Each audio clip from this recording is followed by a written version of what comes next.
Sellesama küünla põlemise käigus tekivad 2 uut ainet, süsihappegaas ja vesi või nagu keemikud ütlevad, süsinikdioksiid ja divesinikoksiid.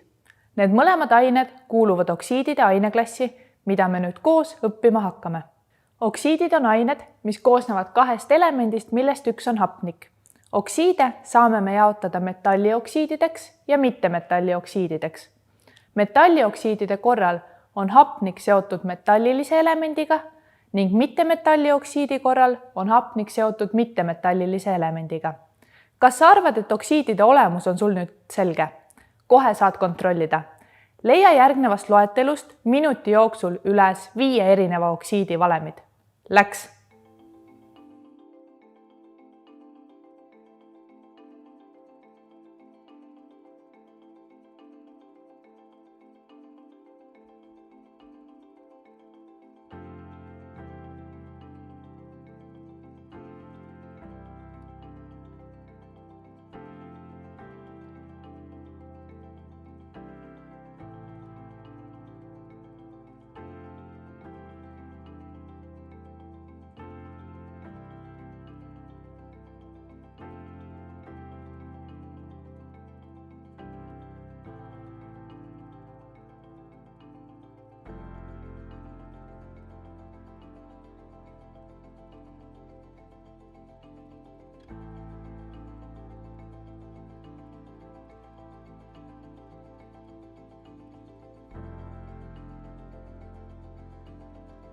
Ja õiged vastused on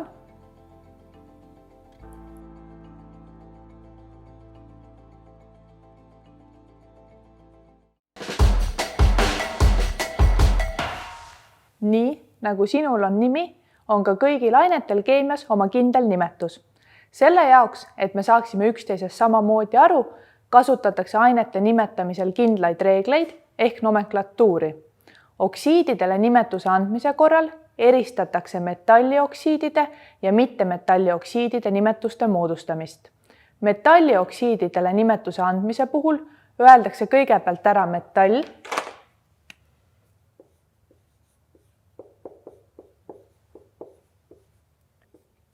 vajadusel lisatakse oksudatsiooniaste ning siis öeldakse lõppu sõna oksiid. Metallioksiidide nimetamise puhul pead sa teadma seda, et meil on olemas püsiva oksudatsiooniastmega metallid ja muutuva oksudatsiooniastmega metallid. Tuletan sulle meelde, et püsiva oksudatsiooniastmega metallilised elemendid asusid perioodilisustabelis 1. saarühmas, 2. saarühmas ja 3. saarühmas. Ehk siis nende oksiidide puhul ei ole vajalik öelda metallilise elemendi oksudatsiooniastet. Seega, kui me näiteks näeme valemit, kus kokku on pandud kaltsiumi ja hapniku aatom, siis me teame seda, et kaltsium on püsiva oksudatsiooniastmega metalliline element ning me saame selle oksiidi nimetuseks öelda kaltsiumoksiid. Kui me näeme aga valemit, mis näeb välja selline, siis me teame seda, et naatrium on metalliline element, kes asub 1. saarühmas ning järelikult tema oksudatsiooniaste on alati 1 ehk siis püsiv ning seda ei pea ka ära ütlema. Seega, sellise oksiidi nimetus on naatriumoksiid. Veel proovime anda nimetuse järgnevale oksiidile. Sa näed seda, et alumiinium on perioodilisustabelis 3. saarühmas, järelikult ka temal on püsiv oksudatsiooniaste ning selle ühendi nimetus on alumiiniumoksiid. Elu läheb natukene keerulisemaks siis, kui meil on metallioksiidid, kus metall on muutuva oksudatsiooniastmega. Sellisel korral pead sa valemist tulenevalt kõigepealt välja arvutama selle metalli oksudatsiooniastme ning siis seda ka nimetuses kasutama. Näiteks, kui sul on vase ja hapniku ühend, siis sa tead seda, et vask on B-rühma metall, mis tähendab seda, et temal on muutuv oksudatsiooniaste. Aga oksudatsiooniastme määramise teemast tead sa juba, et hapniku oksudatsiooniaste ühendis on alati -2. Praegu on sul 1 hapniku aatom, järelikult annab tema siia ühendisse ka -2 laengut. Kõrvale pead sa võtma +2 laengut, sest et kokku pidid laengud andma 0 ning kuna sul on praegu ka üks vaseaatom siin ühendis, on vase oksüdatsiooniaste 2 ning nüüd kasutadki ära sedasama teadmist selle oksiidi nimetamise puhul. Ehk siis selle oksiidi nimetus on vask 2 oksiid. Siinkohal panen palun tähele, et 2 käib roomanumbriga ning sulgudesse. Proovime veel 2 oksiidile nimetuse leida ning kõigepealt tegeleme mangaani ja hapniku ühendiga. Taaskord tead sa seda, et hapniku oksüdatsiooniaste ühendis on -2. Hetkel on sul 2 hapniku aatomit, järelikult kokku annavad nad -4 laengut ning kõrvale, et saada 0, tuleb võtta +4 laengut. Kuna sul on üks mangaani aatom, siis mangaani oksüdatsiooniaste selles ühendis on 4 ning oksiidi nimetuse korral kasutame seda teadmist ära, ehk siis selle ühendi nimetus on mangaan 4 oksiid. Ja üks valem veel. Võtame näiteks raua ja hapniku ühendi ning alustame jälle samamoodi. Hapniku oksüdatsiooniaste on -2. Kuna sul on 3 hapniku aatomit selles ühendis, siis nemad kokku annavad -6 laengut. Et 0 saada, tuleb kõrvale võtta +6 laengut ning see +6 laengut jaguneb 2 raua aatomi vahel, seega raua oksüdatsiooniaste on 3 ning nüüd sa saadki öelda, et selle ühendi nimetus on raud 3 oksiid.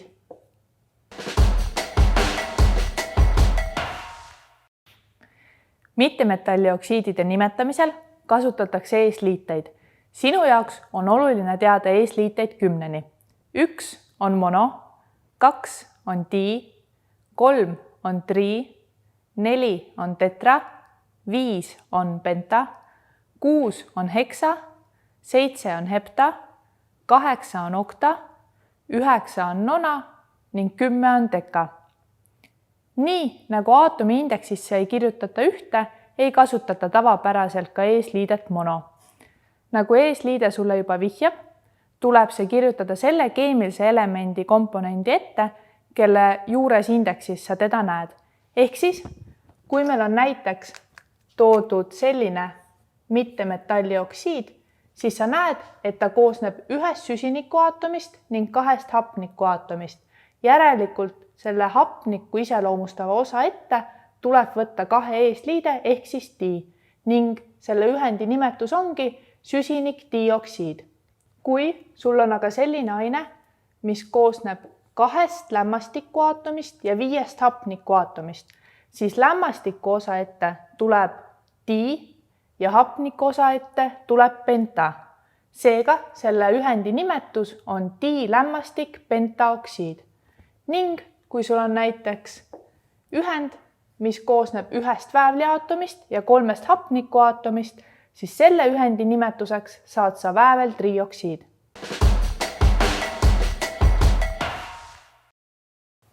Valemite koostamisel on samuti oluline eristada metallioksiide ja mittemetallioksiide. Ühisosa valemite koostamisel on aga see, et kõigepealt tuleb kõrvuti kirjutada vastava elemendi ja hapniku sümbolid ning seejärel teha kindlaks, kas sul on tegemist metallioksiidiga või mittemetallioksiidiga. Näiteks, kui sul on vaja koostada vääveldioksiidi valem, siis kõigepealt kirjutad kõrvuti väävli ja hapniku sümbolid. Nüüd tead sa seda, et sinul oli tegemist vääveldioksiidiga, ehk siis see eesliide dii on oksiidi ees, järelikult tuleb ta kirjutada hapniku juurde indeksisse. Kui sul on vaja koostada aga näiteks tetrafosfordekaoksiidi valem, siis kõigepealt kirjutad sa kõrvuti fosfori ja hapniku.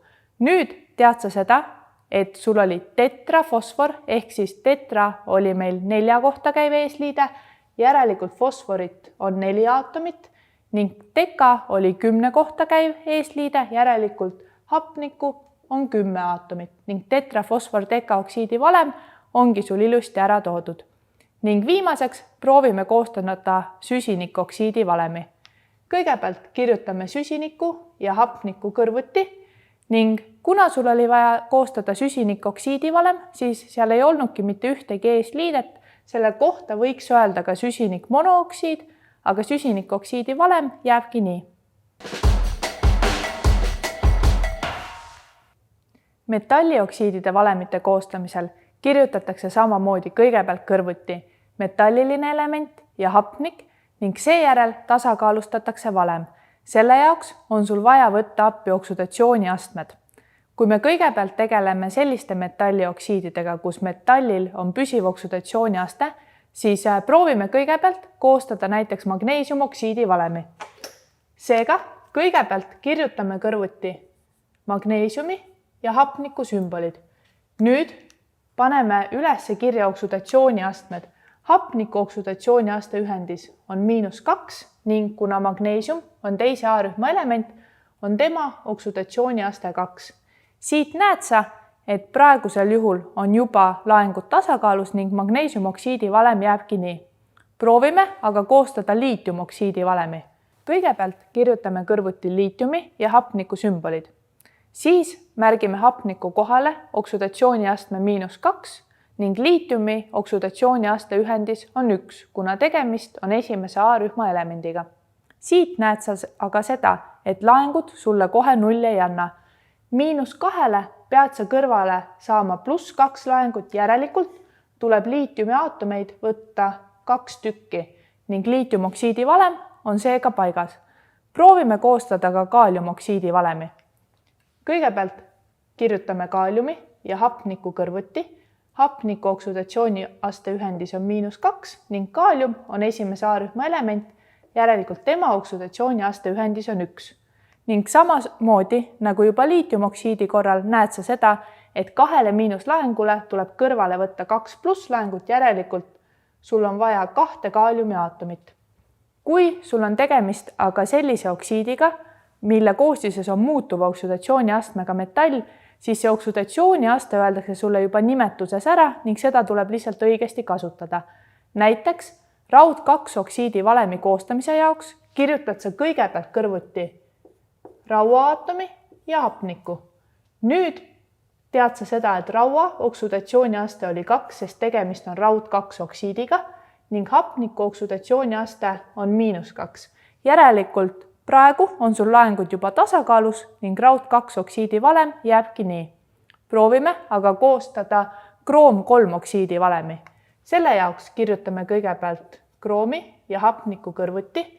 Kroom 3 oksiid tähendab seda, et kroomi oksudatsiooniaste on 3 ning hapniku oksudatsiooniaste on praegu -2. Sa näed seda, et 3 ja -2 sulle kohe 0 kokku ei anna. Aga 3 ja 2 vähim ühiskordaja on 6. 3 saad sa 6 siis, kui sa korrutad ta 2-ga, järelikult tuleb võtta 2 kroomiaatomit ning -2-st -6 saad sa siis, kui sa korrutad ta 3-ga, järelikult tuleb võtta 3 hapnikuaatomit ning kroom 3 oksiidi valem ongi selline. Viimasena proovime paika panna vask 1 oksiidi valemi. Kõigepealt kirjutame vase ja hapniku kõrvuti. Vask 1 oksiid tähistab meil praegu seda, et vase oksudatsiooniaste on 1 ning hapniku oksudatsiooniaste -2. -2 tuleb võtta kõrvale +2 laengut, et saada 0. Seega tuleb selle oksiidi koostisesse võtta 2 vaseaatomit. Kõige rohkem puutud sa oksiidide aineklassis kokku veega ehk diivesinikoksiidiga. Vett leidub 3 erinevas olekus. Tahkel kujul on ta jääna, vedelal kujul veena ning gaasilisel kujul veeauruna. Vesi on põhiline aine maakeral ning ka inimorganismi koostises. Vesi on inimesele väga oluline, kuna temas lahustuvad mitmed meile eluks vajalikud ained. Tööstuses näiteks kasutataksegi vett peamiselt lahustina. Lisaks sellele hoolitseb vesi ka maakera kliima eest. Süsinikdioksiidi ehk süsihappegaasiga puutud sa samuti kokku igapäevaselt, kuna see on gaasiline aine, mida su keha ise toodab ning sina siis välja hingad. Tööstuses kasutatakse süsihappegaasi aga näiteks jookide gaseerimise jaoks. Süsihappegaas tekib meie atmosfääri peamiselt põlemisprotsesside tulemusel ning taimed kasutavad süsihappegaasi selle jaoks, et fotosünteesi käigus tekitada hapnikku. Süsihappegaasi kasutatakse ka näiteks tulekustutistes, kuna süsihappegaas ise ei põle ega toeta ka põlemist. Kaltsiumoksiidi kasutatakse ehitusel krohvisegu ning mördi koostises, aga ka klaasi tootmiseks ning kaltsiumoksiidi võid sa leida ka näiteks toidulisandites. Ränidioksiid ehk kvarts on valge kristalline aine, mis on liiva üks peamisi komponente. Ränidioksiid on klaasi valmistamise algmaterjaliks ning kindlasti oled sa näinud ka pisikesi silikakeeli pakikesi, näiteks koolikoti või jalatsite ostmise juures, kus siis silikakeel ei olegi mitte midagi muud kui ränidioksiid ja tema ülesandeks on siis niiskust, mis meil õhus on, siduda. Raudkolmoksiid on pruunika värvusega oksiid, mis on rauarooste üks peamisi komponente. Seega järgmine kord, kui sa näed mõnda roostetavat tööriista, silda või sõidukit, siis teadki, et raua asemel on selle koostisest nüüd hoopis oksiid. Vääveldioksiid on mürgine gaas, mida satub õhku näiteks kütuste põlemise käigus. Lisaks sellele tekib teda ka vulkaanipurske tagajärjel. Kuna Eestis kasutatakse elektrienergia tootmiseks põlevkivi, mis sisaldab ka mõningal määral väävlit, siis põlevkivi põletamise tulemusena paiskub meie atmosfääri ka arvestatav hulk vääveldioksiidi. Kordame üle põhilised punktid. Oksiidid on ained, mis koosnevad kahest elemendist, millest üks on hapnik. Oksiide jaotatakse metallioksiidideks ja mittemetallioksiidideks. Oksiidide nimetuse andmise korral lähtutaksegi metallioksiidide nimetamise süsteemist ja mittemetallioksiidide nimetamise süsteemist. Metallioksiidide nimetamisel öeldakse ära kõigepealt metalli nimi, kui on vaja, lisatakse oksudatsiooniaste ning siis öeldakse sõna oksiid sinna lõppu. Mittemetallioksiidide nimetamise korral kasutatakse aga eesliiteid. Oksiidide valemite koostamisel lähtud sa ka kas metallioksiidide valemite koostamise süsteemist või mittemetallioksiidi valemite koostamise süsteemist, aga ühisosa on see, et kõigepealt tuleb kõrvuti kirjutada elemendi ja hapniku sümbolid ning siis tasakaalustada kas oksudatsiooniastmed või lähtuda eesliidetest.